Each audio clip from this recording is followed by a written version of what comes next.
हाऊसच्या जमीन व्यवहाराच्या प्रकरणावरून माजी आमदार रवींद्र धंगेकर आणि केंद्रीय राज्यमंत्री मुरलीधर मोहोळ यांच्यामध्ये गेल्या काही दिवसांपासून आरोप प्रत्यारोप सुरू आहेत। रवींद्र धंगेकर हे दररोज मोहोळ यांच्यावरती वेगवेगळे आरोप करतात आणि यानंतर रवींद्र धंगेकरांनी पुन्हा एकदा मुरलीधर मोहोळ यांच्यावरती आरोप केलेत। एक्सवरच्या पोस्टमध्ये निवडणुकीमधील प्रतिज्ञापत्र जोडत मुरलीधर मोहोळ यांच्यावरती अॅट्रॉसिटी सारखा गुन्हा दाखल करण्यात आला असल्याचा दावा देखील धंगेकरांनी केलाय।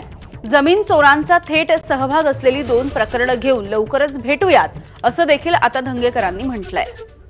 किती बिल्डर लॉबीला महानगरपालिकेचा लाभ दिलाय त्याची मालिका तुम्हाला मी देतो। बडेकरांकडे किती पैसे शिल्लक आहे, गोखलेंकडे किती त्यांना दंड झालाय, ते पैसे आजपर्यंत पोहोचलेत का, ही सगळी मालिका तुम्हाला दिसेल।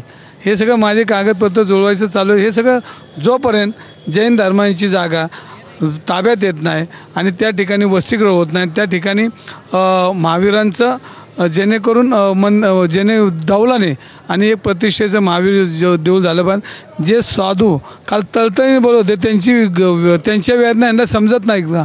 एकदा तरी जैन धर्माच्या जागेवर बोललं पाहिजे त्यांनी।